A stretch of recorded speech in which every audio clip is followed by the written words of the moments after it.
बिस्मिल्लाहिर्रहमानिर्रहीम। खातिन हज़रात, मैं हूँ अख्तर अब्बास और आप सबको मेरा सलाम पहुँचे। आए दिन माएँ और बाप ये शिकायत करते हैं हमारे बच्चों को बहुत गुस्सा आता है। बीवियाँ ये शिकायत करती हैं कि हमारे मियों को बहुत गुस्सा आता है।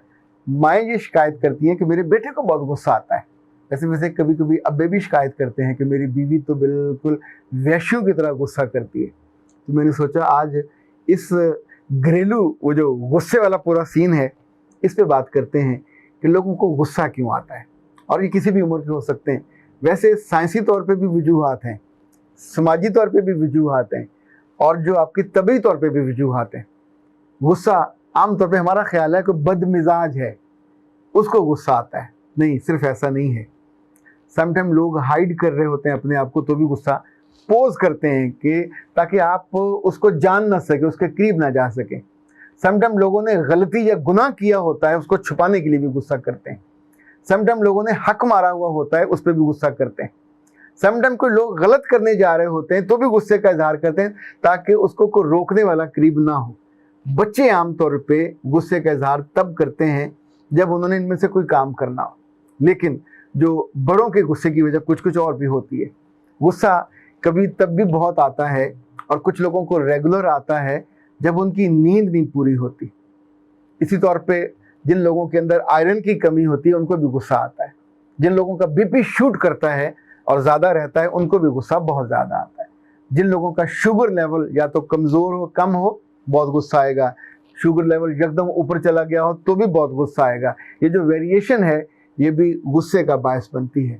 इसी तौर पे जो लोग एंजाइटी का मरीज़ होते हैं या डिप्रेशन में होते हैं, तो जिस लम्हे वो ज़्यादा घबराते हैं, ये परेशान होते हैं, तो फिर शाउट करते हैं।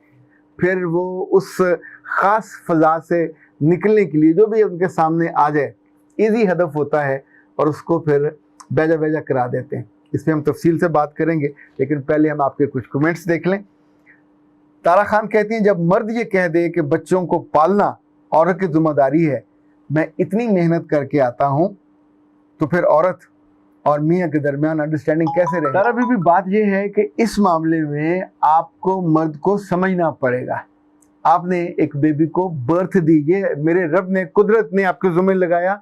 आप बने इसलिए हो, उसको संभालना आपने है, उसको फीड भी आपने करना है, उसकी तालीम और तरबियत भी आपके ज़िम्मे है। इसलिए तो आप घर की मालकन हो, इसलिए घर की रानी हो, इसलिए माँ हो, इसलिए जन्नत आपके पाँव में है, नखरों के लिए थोड़ी है। वरना आप घर में माइयाँ भी तो होती हैं, उनके पाँव में क्यों नहीं जन्नत करार दे दी। इनफैक्ट जितनी जिम्मेदारी आपकी ज़्यादा है, पालने में मुशक्क़त है, दिक्कत है, उसका बच्चा हक अदा नहीं कर सकता। बाप के ज़िम्मे ये सारे काम नहीं हैं। जो बाहर की दुनिया है उसकी अपनी मुश्किलात हैं, उसके अपने टेंशन हैं, उसकी अपनी स्ट्रेस है, उसके अपने चैलेंजेस है, वो तो आप नहीं सहते। जब आप जॉब कर रही होती हैं फिर आपको पता चलता बाहर कोई इतनी आसानी से चीज़ें नहीं बिकती, बहुत मुश्किल ज़िंदगी होती है। तो अपने मियों के साथ मैंने बाप से गुजारिश की थी, अगर ज़िंदगी को बच्चे के बाद खुशी को बढ़ाना हो तो इब्तदाई दिनों में मियाँ का अगर बेड अलग करना पड़े तो कर दिया करें, उसे दूसरे कमरे में भेजना हो तो भेज दिया करें। इसलिए कि वो रात को सोएगा नहीं तो नींद पूरी नहीं होगी, सुबह आपको काट खाने को दौड़ेगा, बच्चे का रोना उसको जहर लगेगा, फिर आप रोगे कि बच्चे से प्यार नहीं करता। मसला प्यार का नहीं है, मसला तो उसकी एबनॉर्मेलिटी, उसका जिस्म उस पूरी कैफियत के लिए तैयार ही नहीं है। वो पहले वक्त पे सोता था, सुबह वक्त पे उठता था, अब सारी रात बच्चा बार बार जब उठता जागता है। तो बाज़ मर्द ऐसे होते हैं अपनी बीवी की मोहब्बत में कहते हैं चल तू सो जा मैं उठाता। तो आप 5 मिनट उठा लोगे, 10 मिनट उठा लोगे, ना आपको फीडर बनाना आता है, ना आप उसे दूध पिला सकते हैं, ना आप उसका वो बदल सकते हैं डायपर, तो इनफैक्ट ना आप जाके उसे धो सकते हैं। आपसे तो उसका सारी काबू नहीं आएगा, जिसका काम उसी को साजे। अच्छा, अब 1-1.5 घंटा आपने मुशक्कत की, अपनी बीवी को उठाया, उसने आगे से काट खाने की दौड़ी, क्या मुसीबत है, दिन को भी नींद नहीं पूरी होती, रात को भी नहीं पूरी होती, संभालो तुम्हारी गलती है। तो अब ये सुन के आपको कितना अच्छा लगेगा। तो वो बच्चा जो खुशी का बायस था, वो बच्चा जो सुख का और राहत का बायस था, उस नींद की बेआरामी की वजह से, नींद की बेआरामी की वजह से, ये जो वेस्ट वाले हैं, यूरोप वाले हैं, ये आपसे बहुत सियाने हैं। वो फ़ौरन कोई ना कोई आया रख लेते हैं, बच्चे का बेड बिल्कुल शुरू के दिनों में अलग कर देते हैं, और फीड कराना भी हो तो जाके बच्चे के कमरे में करवाएंगे, मियाँ और बीवी के कमरे में बच्चा नहीं होता। हमारे यहाँ तो बच्चे 15-15 साल के होते हैं तो भी माँ कहती है मेरे साथ ही आके लेटो, और अब्बा को वो परा कर देंगे और बच्चा साथ रहेगा। सो माँ की मलकियत हमारे यहाँ कम नहीं होती बच्चे के बालग होने, शादी होने के बाद। उसके बाद गुस्सा आपका उस पर निकलता है। ये जो आप कहते हैं जी फिर बच्चे बाप से मोहब्बत नहीं करते, तो आप जुल्म करती हो। बच्चों का अपना जो गुस्सा है वो बच्चों के अंदर कन्वर्ट करते हो। बच्चे के अंदर बाप की जो मोहब्बत है, जो चाहत है, उसको पैदा नहीं होने देते। आपको इतने शिकवे होते हैं, जब तुम छोटे थे तुमको उठाता नहीं था, तुम्हारे ये पैम्पर नहीं बदलता था, तुम्हें ये नहीं करता था, तुम्हें वो नहीं करता था। अल्लाह की बंदी हो, ये उसके करने का काम नहीं है। अपने काम को संभालो, नहीं संभालोगे तो गुस्सा भी आएगा, ताल्लुकात भी खराब होंगे। वही कहते हैं some women are ungrateful and selfish. बड़ी मेहरबानी है आपने सम कहा, अगर आप सबको कह देते हम आपका क्या बिगाड़ लेते। वैसे ये दोनों पे चलता है, मर्दों में भी ऐसे होते हैं, औरतों में भी ऐसे होते हैं। किसी एक जिन्स को हम नहीं कह सकते, लेकिन औरतों में मजमूई तौर पे नाशुक्री ज़्यादा है और सेल्फिश होना शायद मर्दों में ज़्यादा है। अम्मारा ने कहा है सर कब्र का हाल सिर्फ मुर्दा ही जानता है, आपको एसी में बैठ के क्या पता कि कब्र में कितनी गर्मी है। बीबी से माइंड मत करना, करना तो कर भी लो, तुम कब्र में से होके आई हो या मुर्दा कभी रही हो कि तुम्हें ज़्यादा अंदाज़ा है। यानी इस बात करने का क्या मतलब है, बात बराए बरात करके। यानी आप मुझे अपनी कब्र का को आंखा देखा हाल सुना रहे हो कि आप वहाँ इतने दिन लेटे रहे, वहाँ आपने बड़ी गर्मी देखी है। कब्र का हाल हमें अल्लाह ने बताया, उसके रसूल ने बताया, कितनी गर्म होती है, कितनी सर्द होती है, या जन्नत के बागों में से एक बाग होती है, दोज़ख के गढ़ों में से एक गढ़ा होती है। आपको कमेंट्स में इस तरह की बात करते हुए क्या मिलता है? यानी what nonsense this attitude is कि किसी बात का ताल्लुक से तोड़ के आप अलग से करके एसी को नौड़ने की क्या तकलीफ है। नहीं आप एसी लगा लो, मुझे तो कोई इतराज नहीं, 2 लगा लो, मुझे कोई इतराज नहीं है। अपने अपने एसी में बैठने की आप फीस भी खुद भरोगे, पैसे भी खुद दोगे, लेकिन आपको बेवजह तरदीद करने या बीच में इसे कहते हैं लुच फ्राई करने से क्या मिलता है? आई डोंट नो आपकी उम्र क्या है।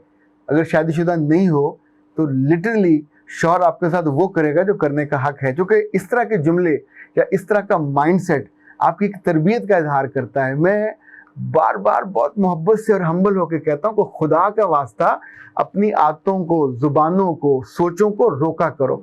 बेवजह राह चलते को एक चीज़ नहीं होती उसको इशू बना लेते हो, एक चीज़ का ताल्लुक वास्ता नहीं होता, आपका कमेंट करने को दिल, आपकी जुबान में खुजली हो रही है तो उसको खुजली का इलाज करो ना, उसको रोको।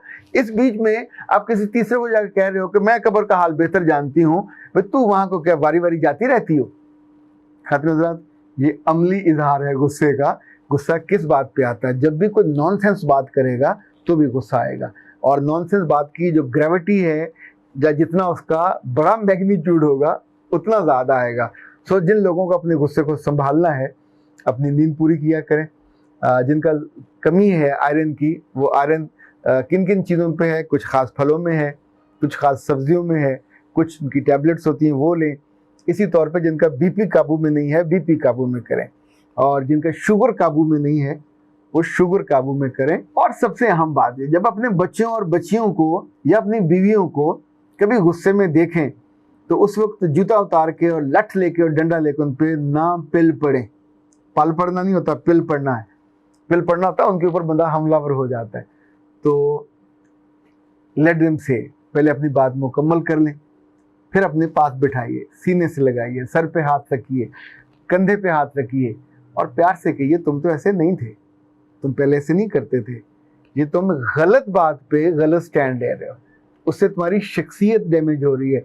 जो मेरे मन में, जो मेरे दिल में तुम्हारा की इमेज है, तुमने वो डिस्टर्ब कर दिया। और मेरे प्यारे बच्चे या मेरी प्यारी बच्ची, जहाँ जहाँ तुम लोगों के साथ, दोस्तों के साथ, अजीज़ों के साथ, रिश्तेदारों के साथ बैठोगे और ये काम करोगे, बेवजह गुस्से का इजहार, नंबर 1 चोर बनोगे, नंबर 2 नापसंदीदा कहलाओगे, नंबर 3 लोग तुमसे दूर होते जाएंगे। यानी अल्लाह के रसूल सल्लल्लाहु अलैहि वसल्लम की हदीस के अल्फाज हैं कि सबसे बदकिस्मत आदमी वो है जिसके शर से, जिसकी जुबान के, जिसके गुस्से के शर से बचने के लिए लोग उसका रिगार्ड करने लगे डर के। इज्जत वो होती है जो अंदर से होती है, रूह से होती है, आंखों से होती है। और जब आप किसी के गुस्से और बदतमीजी और बद तहजीबी और की वजह से, एक और बात याद रखिएगा, पुराने ज़माने में कहा जाता था, अब तो जो कि नहीं कहा जाता, अब तो हम उल्टी सीधी बातें कहते हैं, ये कब्र वाली। तलवार का जख्म ठीक हो जाता है गुस्से में की गई बात का, ताने का, बोहतान का, जो इल्ज़ाम का, या वो जो टोन आपकी बुरी होती है, जिसमें आपकी आंखें जल रही होती हैं, उबल रही होती हैं, बाहर आ रही होती हैं, यानी जो ओवर एक्सप्रेशन हो जाता है लफ्ज़ों से ज़्यादा। समटाइम तो ये भी होता है कि हमको इतना गुस्सा आया नहीं होता जितना हम शो कर रहे होते हैं, ये हमेशा ताल्लुकात को खा जाता है।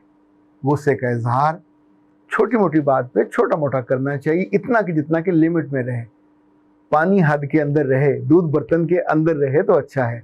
जब भी आप बाहर निकलेंगे तो फिर आप बाहर निकले हुए गिरे हुए को उठा के पीते नहीं हैं, वो ज़ाया हो जाता है। वो मोहब्बत जो आपके गुस्से की वजह से, वो शफकत जो आपके गुस्से की वजह से, वो ताल्लुक जो आपके ओवर गुस्से की वजह से, ओवर रद्दमल और ओवर रिएक्शन की वजह से होता है, सब ज़ाया हो जाता है और आपकी ज़िंदगी में इतने बरसों की कमाई यूँ करके ज़ाया हो जाती है। मत किया करें, और दूसरों को अगर देखा करें तो उन्हें भी प्यार से संभालने और समझाने की कोशिश करते रहना चाहिए। अख्तर अब्बास को इजाज़त दीजिए। अस्सलाम।